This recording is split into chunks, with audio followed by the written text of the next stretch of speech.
Let's talk about the things you hate about gaming. Let's do red flags.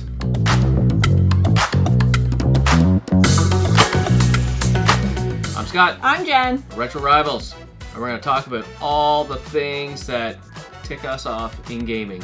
Yes. And this is a big collaboration. It is. I reached out to a bunch of people and I asked them if they want to collab. The response back was overwhelming. It made me smile just watching the videos, but we're not supposed to be smiling right now because this is red flags.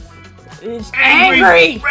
Red Ross! I'm so happy you made a Friends reference. That's why I love you. Red Ross! Yeah. As of the recording of this video, I haven't put this out there yet, but I am going to. So, on Instagram, Twitter, and on YouTube, we put out a call out to the community to say, what are your red flags? And we're also going to do a green flag video. What are they? Because I want to do it pop-up video style on the screen. So this is for everybody. For viewers. everybody. You don't need to have a YouTube channel. No. So, the very first one we have is from Over the Pond. We have Gib84. My biggest red flag in gaming is when games boast to have, you know, like 200 plus hours, or they've got a map that's 10 times bigger than anything that's been before. You know, the kind of do-it-yourself kind of big RPG adventure kind of games. I think maybe when I was younger I quite liked that, but now I'm getting a bit older and time's a bit of a valuable commodity. I do much prefer playing my shorter, story-driven, narrative kind of games. I would much rather play something like The Order 1886 as opposed to Zelda Breath of the Wild. Like I very much like to get in my game. I like to hit the story beats. I like to get from point A to point B, and I like to be directed through that by the game's director, the game's direction, rather than, okay, here's a big massive world, go and do whatever you want to do. I don't like that. I like direction in games these days. So my biggest red flag is definitely massive time sinks. Open worlds. I'm right there with you, buddy. Yeah. I don't love anything too open world. I need it to have an ending. I need there to be a story progression. I can deal with it a little bit. I don't like games that are too linear, but I would prefer a straight line than to have a great big open world. I totally agree. Yeah. Next up, we have a good old Canadian boy, and we're talking to RetroCart. Hey everybody, RetroCart Collector here. A red flag in gaming for me is going to be those online multiplayer games that force me into those co-op situations. Games that I could play solo for hours and hours and have a lot of fun with. Even games that I could play multiplayer with a friend and me and them could really be enjoying it. But then you end up in that co-op situation and it's forcing you to play it with random characters. Games like Final Fantasy XIV, for instance, I put a ton of hours into Final Fantasy XIV on the PC, and eventually I just kind of got tired of it because every time I'd get to those dungeons in that story as I was playing through it, I'd end up in those dungeons with players that were the same level as me, some a little bit higher, but I'd also have those players that were just replaying those dungeons and were super high level, just walking through those enemies, taking all the experience points in some cases, even killing the final boss while the rest of the players were just watching the cutscene leading up to it, making it so sometimes I entered into that final boss battle and it was over already. I didn't even get to see what the boss did because the other players that were all high level finished that boss for me.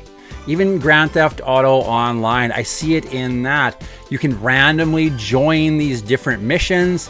Sometimes you have people randomly join with you if you don't close that like session. Those ones there, I mean, either they're causing problems or they're just wiping out the enemies and no one's really having any fun. So a red flag for me in gaming is those online multiplayer games that really push me into those co-op situations. Those are honestly ones that I'm just gonna steer clear of. Well, this is another one I agree with because I never play online. I never play online. Yeah. If you want to play a co-op multiplayer game, couch co-op. Yes, and he agrees. I'm too old school. I've had this discussion with my son, and up until he actually experienced a bunch of couch co-op games, he would not admit that couch co-op is better, and now I think he does. Yeah. There is still a place for online, because I know the first thing you're gonna say is, well, that's the only way I can play with my buddy and he lives far away. I know. Yes. Great. Good for you. I don't have friends far away. Yeah, we're fortunate. We're very fortunate that we kidnap Dennis once a week, and he comes over here and plays baseball with Scott. Yeah, and my son, and then we play couch co-op games. But other than that, I don't have anybody like a long lost friend there that from high school or wherever that I play games with. I don't have that. So, but I do understand where they're coming from. Myself, I'm not even set up. I think the whole thing would be a hassle. I hate dealing with all the internet. Having headsets. I hate all of that. Yeah, and we don't even have proper headsets to do it. We don't. I can't. I've had people ask us to play online games with us. I'm like, I don't even know how we do that. I don't have a headset or nothing. I don't know how you talk to them while we're playing. Yeah, we don't know. Daddy! What do you hate about gaming? What is your red flag? Huh? My red flag is this bench, and there's not enough room. Yeah, I'm too fat for this bench, and that's a red flag. Get up here then. No? Okay. Yeah, reverse psychology. Yeah. Alright, get up here then. Nah, I'm go sit in on a your comfy chair. Alright, next up on the docket is Brandon, the man of many channel names, now Game and Ramble. Are you going to be able to spell that on the next t-shirt? So my gaming red flag is going to have to go to single-player games that require online connectivity or require day one patches just for you to be able to go through and finish the game, experience the game as intended. I don't think there's anything wrong with patches and updates to stabilize frame rates or to correct this little weird lip sync bug or small things like that. I don't mind that whatsoever. I think that's great that that was introduced. But the reliance on, oh, we're going to ship you a broken product that you paid $70 for and we're just going to fix it later, that's absolutely insane. And also kind of right in line with that, I hope I'm not stealing anyone's thunder here. Y'all can cut this if someone else used this as their red flag. But another kind of adjacent red flag is the whole Switch 2 debacle, where you're seeing companies pretty much release physical games that have absolutely no data on the physical item that you're buying. And you're just having to download all of it online. And that's why even make this physical key card. And then you're also seeing Cyberpunk 2077, this humongous open world game, and CDPR is able to put all of that data on the Switch 2 cartridge, but some random Capcom game that should be 5% the size and scale of a Cyberpunk, somehow you can't release all of your you can't print a Switch 2 physical version of your game with all of the data complete on the cartridge. It's absolutely insane. So I'll get off my soapbox now. That's absolutely a gaming red flag for me. There is nothing I hate more than buying a game that is broken.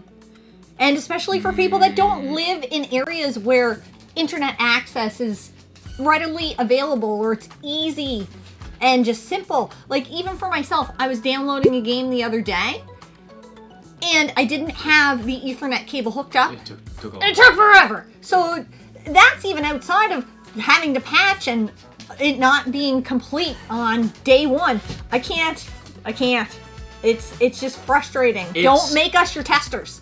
Don't make us your testers. We bought the game. It's not fair to the consumer. Yeah. I'm paying money for a game. Yeah. I'm not paying money for a part of a game. Yeah. Or waiting for the rest of the game. Oh. I'm paying for the game on that disc. The complete experience ready to go. Yeah. All right, next up is a good friend of mine, talk to him all the time, Chris. Hey guys, I was asked by Retro Rivals what my biggest red flag is when buying video games. Now I have many red flags, but the one that really gets me going, that pisses me off, is games that are passed off on as complete games when they're not complete at all. For example, we have Street Fighter V Champion Edition. This apparently is supposed to be the final version of Street Fighter V with the DLC and everything. You think it would be on the disc, but it's not. It's a digital voucher. And the thing is about the digital voucher, I believe there was one more season of DLC characters that is not even on the disc. It's ridiculous. It's unacceptable. I don't know why companies keep doing this. So that's an example. Another example, Resident Evil Village. Okay, it's the Gold Edition. You think because the past Gold Editions like Resident Evil 5, all DLC is on disc. No, it's not. It's on a digital voucher. So if I was to sell this game, say I wanted to upgrade to the PlayStation 5 version, the next customer is not getting the complete experience. They are getting the vanilla version of Resident Evil Village.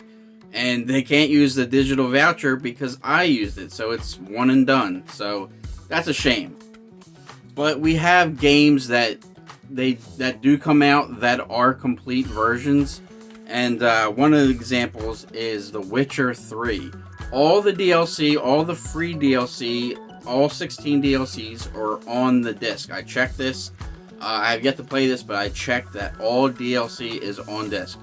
And I also believe that the one game I was thinking about today was Injustice 2 Legendary Edition. All the DLC characters, everything is on disc. There is no digital voucher.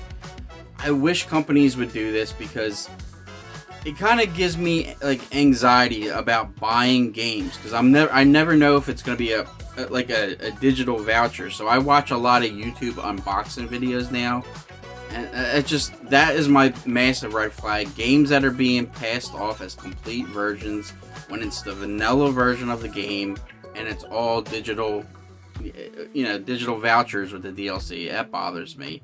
So yeah, that is my big red flag. I'm curious to see, what the next person says in this video, what their red flag is. Thanks, Retro Rivals. Take it easy. Yeah, I'm on the same page as you. I have games like that, and it just pissed me off. They're like, cause like he said the exact same thing. Yeah. Yeah, like right off the top of my head, I have a God of War collection on the PS3. Oh yes. And I think the 2 PSP games on that collection, I think they were digital download only there, and it was invalid at the time. Yeah. It just pissed me off. Like, if you're gonna give us the DLC, the complete collection, yeah, put it on the disc, because a lot of people trade in games, and then if you go buy that, that's exactly what they don't want. Yes, yeah. They don't want that. They don't make money when you guys do that. Well, then I guess that's why they want to move to all digital. Next up, we have Rob Retro Hunter. Been on YouTube forever. You guys got to go check out his videos. They're phenomenal. Hey, what's up, Rivals? It's Rob here from Retro Hunters, and when it comes to red flags in gaming, gosh, I mean, honestly, anything with a blue hedgehog and I'm out. No, but seriously, it's any game that makes you play on a specific difficulty in order to get the full ending. It's not really a trope that you see a lot of nowadays, I feel like, but back in the day, it was such a prominent thing, and it was incredibly frustrating. Games that I was playing through recently on my live stream, like Rocket Knight Adventures. Well done. Wait, what? What? No! Super Ghouls and Ghost. Don't. No! You would work so hard to get to the end of the game just to find out you're gonna have to play through the entire thing just to see what the true ending was. It's such a cheap shot. I hate it. It makes me crazy. If I even get an inkling that a game is gonna function that way, I'm out. I can't do it. I'm out. I just had to deal with this. I just had to deal with this playing a game. I can't remember what game it was. You just played Alan Wake, wasn't that? No, it wasn't Alan Wake. There was a game I played that in order to see the ending, I had to play it again. Oh, maybe it was Alan Wake 2. Well, Alan Wake it 2. Was Alan Wake 2. In order to get, once she calls to get the complete story, I gotta go back through it. I'm not going I don't want to play the entire game again. No! I don't want to play the entire game. Okay, here's my most recent experience with something similar, but it wasn't. It was Sea of Stars. Now, It was more, I didn't have to play the entire game again. I played the game through, and I collected most of what I needed, but I didn't get everything I needed for the real ending. So I played the ending that they give you if you don't get it all. Then I went on like this fetch quest of like maybe another 6 hours or something to collect everything I got. Then I could go right back to that level with that boss, and it's a completely different ending, and that's fine. Love that. I am not. I'm too old. I don't have enough time in my life to freaking go back and play every game twice to see the real ending. And you're essentially playing the exact same experience. Well, talk about making it monotonous. That game better have a lot of replay value, like, because if not, you're gonna be so bored. I know for myself, I would get bored of it. I'm like, I've already experienced this. I don't want to do it again. That's just it. Yeah. All right, another great YouTuber, Tiburon. I think he goes by RetroTiburon, but let's go see what he has to say about red flags. What's going on, guys? RetroTiburon here with my gaming red flag. I think now that I'm in my mid-40s and have less time to game versus when I was a kid, I think it has to be any game that takes longer than 50 hours to beat. If I'm into a game, if I'm into like a trailer of a game, or I think a game looks pretty cool, first thing I do is go to howlongtobeat.com. That is a thing. And if the game is longer than 50 hours, doesn't work for me, brother. And I know Scott in the past has brought up, wouldn't you rather play one long, great RPG game, get that great experience from that long game, versus play a bunch of mediocre, shorter games? Fair enough. I think that's a fair point. Doesn't apply to me though, because I'm not an RPG guy. And I have gotten burned in the past with like a really long game that I didn't think was great. I just thought it was way too long. Zelda Breath of the Wild. Before you throw any tomatoes at me, I think I'm just not a Zelda guy. I got 40, 50 hours into that game and I'm just like, I got other games to beat. When is this game gonna end? So I think just super long games, unless it's Red Dead Redemption. I love Red Dead Redemption 2. I could have played that for 1,000 hours. But for the most part, 50-hour plus games. Not for me. Give me short games. Give me 10 hours. Give me 15 hours. That's the sweet spot for me. But thanks, Jenn and Scott, for allowing me to be a part of this video. And you all take care now. Here's my number that scares me. It's 100. Yes. 100 hours scares me. I'm in the same boat as him. Yeah.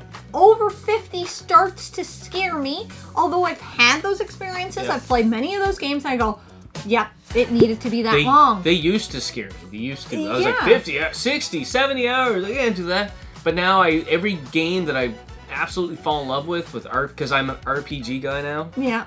Isn't that crazy? Reformed. Yeah, reformed. That I play them 60, 70 hours. And They need I that. absolutely fall in love with them. That's probably just the style of game that I'm playing.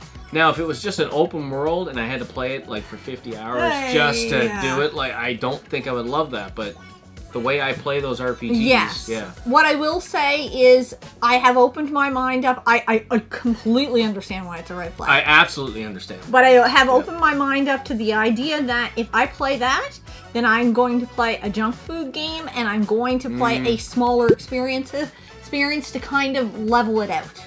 So Break it's up. not, so it's not just big game after big game after big game. Palate cleanser. Exactly. Yeah, absolutely. And Dennis was like probably one of the first people to tell me that. Like he says, I play a modern game, and then I'll play a game that I've already played or a retro game or whatever, and then I'll go back and I'll play another new game, because if I just keep playing new game after new game after new game, they kind of lose a little bit of luster. Yeah, I get it. My favorite gamer girl on YouTube. We're gonna talk to Sam next. All right, Retro Rivals invited me to talk on their channel again, which is awesome, and we're talking about some of my red flags in gaming.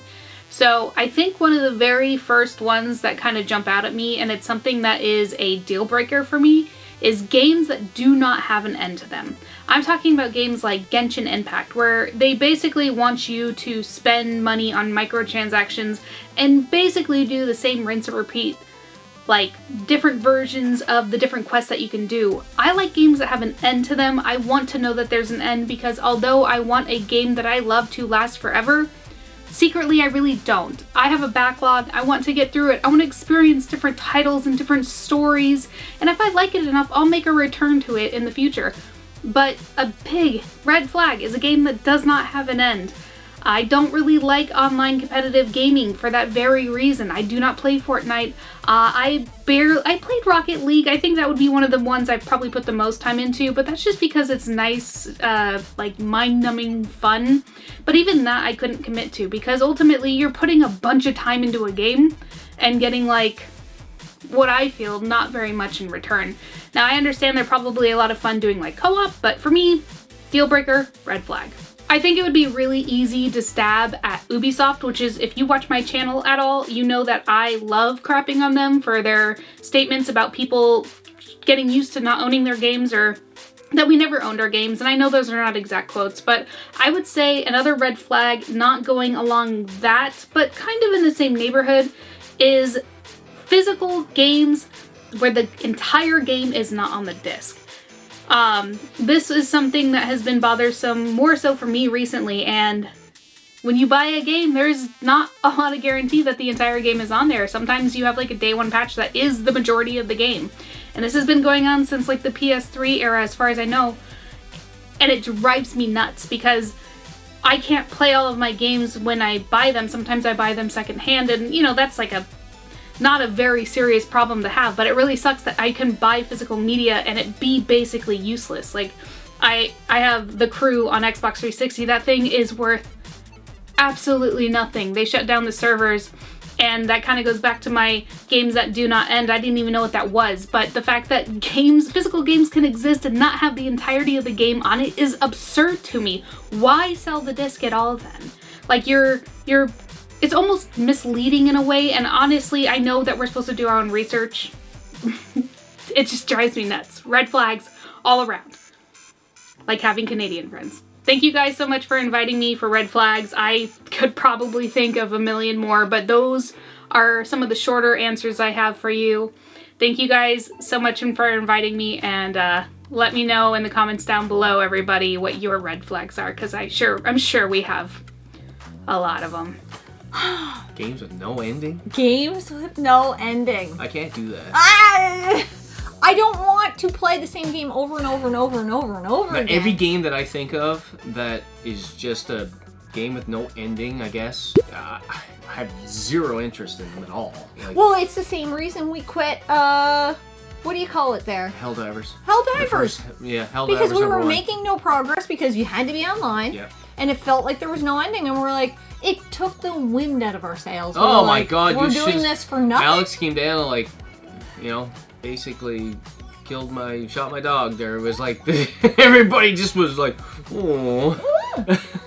Really? And we immediately stopped playing it. And we did. We played for a couple more hours, and it was like, and we all agreed that, what's the point? It's a fun game, but it feels pointless. Yeah, if you're not making any progress, you're not clearing a map. Is that just a sign of the generation? Like, like, how old you are? Because all three of us, me, you, and Dennis, were all on the same page. Oh, yeah, we all just done. like, okay, I'm done. This is pointless. I don't want to do this. I agree. Yeah. For those of you that don't know what it means, Dennis, RNG Gamer, or Random Number Generator, RNG... RNG? You know what? I heard RNG Gamer plays all his games in alphabetical order.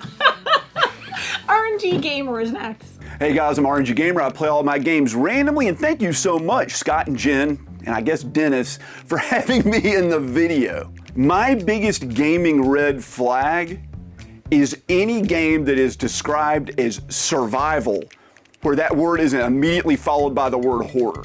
Games like Minecraft, Escape from Tarkov, any of those games where they just drop you out in an environment and you're just supposed to scavenge around for like resources to try to survive, and maybe there's like eating and drinking mechanics, and like people are roaming around trying to kill you, and when you die, you basically have to like start over. And I hate that because I'm already playing that game every day. It's called life. I don't want a game where I have to go out and just do a bunch of chores, man. And I don't want the game to be centered around this metagame of me trying to engineer some world where I can perpetually sustain myself. I don't find that to be fun. I find that to just be a bunch of chores. And I don't want to do that. I have chores I need to do right now. I need to go upstairs and do the dishes. I know people like these sorts of games. And I understand that they want to put themselves in an environment where they're like struggling. And I want to see if I can persevere over this harsh reality that's all around me. I get it. Believe me, I do.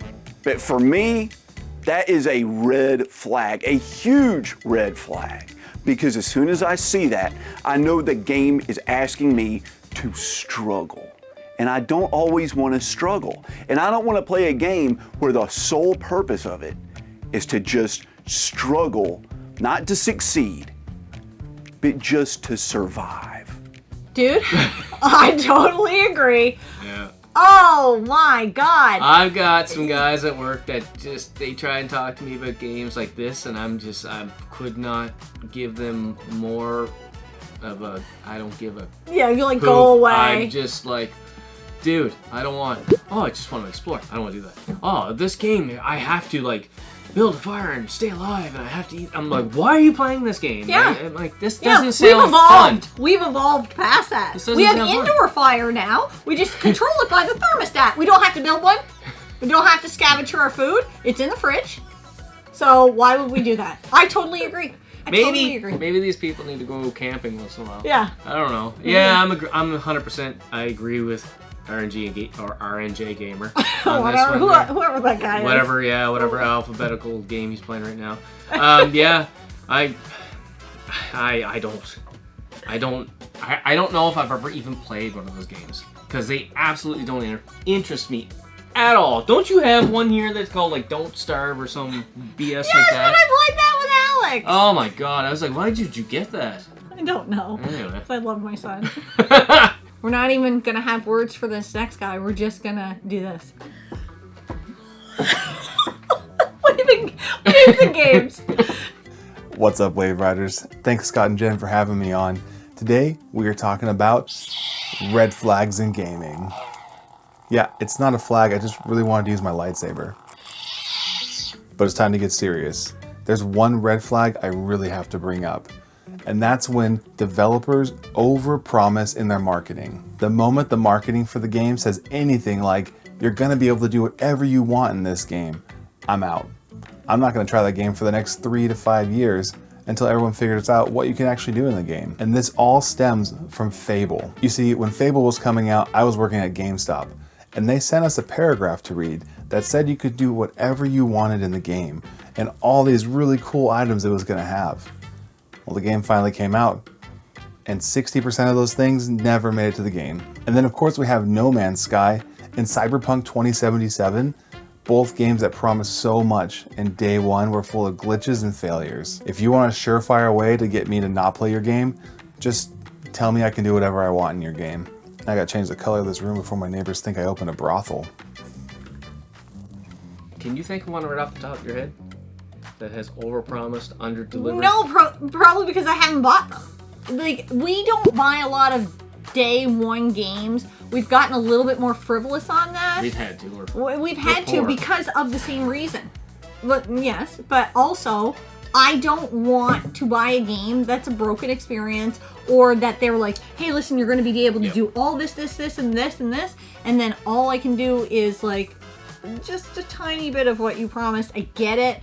I don't want to play those games either because I get psyched for what you told me I was going to get, and then I don't get any of it. So why would I want that? Don't say that to me unless you're going to provide it. Tell me what you're going to actually do, and maybe I buy the game based on that. Absolutely understand where you're coming from. Yeah. I just can't think of one for myself right at the moment where I've gotten burned like that. Yeah. But I don't buy day one because I feel like there's a lot of that out there now. Yeah. I feel like you're not getting the whole game. I feel like you're getting a broken game possibly, or they made that trailer look so damn good that, and then when you actually play it, you're like, oh, this is not what I thought it was going to be. That's just it. And now I wait till not first reactions or first big channels that get all their reviews out and sell it to you and hype it all up and everything. I wait for like months later, and when people, like I call them the real people in YouTube that buy their game and then play it and then give you an honest opinion of it. That's Yeah. what I wait for now. Yeah, I agree. It just saves myself some money and some heartache. Yeah, I agree.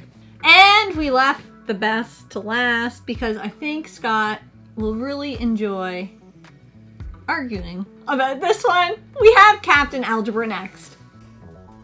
Hey everybody, Captain Algebra here. First of all, thank you so much, Scott and Jen, for asking me to be a part of this collaboration. For my biggest gaming red flag, I have to go with turn-based combat. Nothing will make me shy away from a game more than once I learn about that combat style.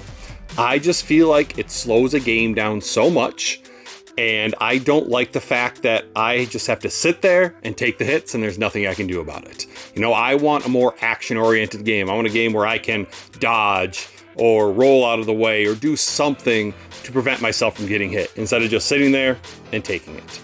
Now, there have been some turn-based RPGs that I've enjoyed. I really enjoy Super Mario RPG. I like the few games that I've played in the Paper Mario series. And I've played Final Fantasy Mystic Quest, which was solid. And I actually really liked Shining Force that I played this year for the Cartridge Club on the Genesis. But those are all more like beginner-style RPGs. Not so much Shining Force. But that at least had the tactical aspect to it that I could position my players in spots to prevent them from getting hit. You know, whereas it's not just like the enemy on one side, me on this side, and I'm just gonna take turns and take hits. It just does not do it for me. And I know, Scott, you love RPGs, but man, I just can't get into it. And people will talk about how good the stories are. The thing is though, if the gameplay's not good, the story's not gonna matter to me. You know, gameplay is king for me. So yeah, turn-based combat just is not great. I've tried Chrono Trigger, which a lot of people love. I've started that at least 3 or 4 times, and that one's even more of an action style turn-based combat system, and I still eventually put it down because I just don't like that style. So I know people probably think I'm crazy because I know a lot of people love RPGs, but turn-based combat just slows the game down way too much. Scott. Captain. No, I'm not going to give you a hard time because I know 100% exactly what you're saying because I was in that same boat just, 5 years ago? Yeah. And I don't know, maybe it's my age. I would say I'm quite a bit older than him. Maybe it's my age that I'm slowing down and I prefer... The games right now that I enjoy the most are those turn-based RPGs. You do. And like 10 years ago, 20 years ago, definitely, I would have... No. I did not have the patience for it. I don't know what it is. But now, I love it. It's like, I don't know, it's like my comfort game, I guess. I can go in there and really sink into it. Like, I'm playing a game right now. I'm playing Suikoden 2. Turn-based. RPG. Yeah. Getting into the story. I've got sheets of paper everywhere. I'm like character. I got my 108 stars list of people where I gotta find them and everything. And I'm trying to do that, and I'm like, okay, well then, there's also another printout that we have that are the best teams. Like you can get pair people up in 2 or 3, maybe even I think there's even 4 groups that have like team attacks and stuff. I'm like, who do I want? And I'm looking. Yeah, I'm like a strategy guide nerd at this point. You are. Yeah, and I love that part of the game right now. And I don't know if that's a sign of my age or what it is, but I absolutely understand where he's coming from. Well, I've had to force myself to love those. I kind of... Because I'll zone out. I'll start to zone out. Because I'm like, oh, there's a big story cutscene. But what did I tell you I have to listen to the story. And I don't think that's exactly what he's talking about, but even I know what he's talking about, because it feels slow, it feels monotonous, and it takes you out of the action. It does. And he had listed a few that he did like, and I'm happy that you found some that you love, and I think that that's the main goal of playing any game, and the main goal of this, or the main kind of purpose of this video is, these are our red flags. These are our friends' red flags. Everybody's different. Everybody's different. Everybody's different. And that's okay, because they make games for everybody. I'm not the person that's going to sit there and argue with somebody because he doesn't like the same genre of game, or the same sports team, the same TV show, same food, same whatever. We're all built differently. I've come to realize that more now because we have a YouTube channel and we see the opinions of everybody, and like people's opinions are strong sometimes. Yeah, but valid because they're yours. Yeah. Yeah. It doesn't mean the other guy's not right. No, it just means we're all different. Like, I like the smell of, I don't know, coffee in the morning. You might hate coffee. Yeah. Doesn't mean you're right or I'm wrong. Doesn't That's one way just or the your other. opinion. Yeah. So now that we've gone through everyone else's opinions, we might have some of our own. All right. So I really had to think about this, and I have to go anything. If you put roguelike in a game, I'm out. I don't want to deal with making it almost all the way to the end of the chapter and you die and now we're changing everything. You can't memorize any of this. You can't get through this level. Everything's procedurally generated. Now it's done. It's different. You're starting over. I don't want to do that. As soon as you could... There was a Switch game that was roguelike. I think we probably got rid of it? No, I think I got rid of it, but it was fun. But it wasn't. We played a game like that, me and you and Dennis. Yeah, and we got rid of it. And for the most part, we enjoyed the game. The gameplay. The gameplay? But it's the way it's set up that you just have to continue, go over. I know it's a get over good and game. I know it is. Yeah, I get that. I don't have the patience. I don't have the time. Maybe I'm not good enough. Maybe. So that, like, yeah, you put roguelike in the game. Roguelite. I don't know. Roadhouse. Roadhouse. No, if you put Roadhouse in the game, we might play it. Yeah? Make a Roadhouse game. Like Jake Gyllenhaal or Patrick Swayze Roadhouse? Patrick Swayze. OG. Take that. Yeah. Jake Gyllenhaal. All right. What's your red flag?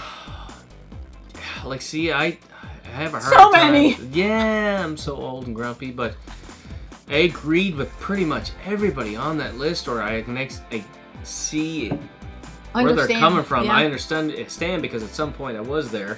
Yeah. Things right now that I'm like you said, roguelike out, Opem-world out, first person shooter or hack and slash, I'm pretty much out. Hack and slash, really? First person. Oh, if it's first person. Don't like that stupid. See my two arms going. Hate the stupid.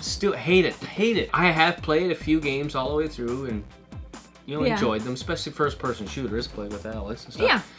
But if I see gameplay for something, I'm automatically already down 50%, and like the rest of it has to sell me somehow. Yeah, and animation style too. You've seen that with me. Yeah, if it's not, and I get that you've got to stare at a game for 50 hours, and it's not an animation style you like. I get it. Music is a big deal for me. Yeah. Yeah, but that's just a style of games. Just all of them. So many red flags. Everybody's flags. Yeah. Fun with flags. Fun with flags. All right, guys. That's all of our red flags. I encourage you to please check out the other channels. I'm going to have links in the description. The people I invited, They're so much better than us anyway. I don't know why you're not there. Just check them out. You just haven't been popped into your algorithm yet. Exactly. We're trying to make this part of your algorithm. So there, we love the people we connect with. Love connecting with you guys and replying to the comments. So please check them out. And until next time, we're not going to chug this because this is ridiculous. I still have most of mine. I have a lot of beverage. Okay. Game on. You didn't need I will. I do a little drink. I'm not going to do a chug. I will do a little drink.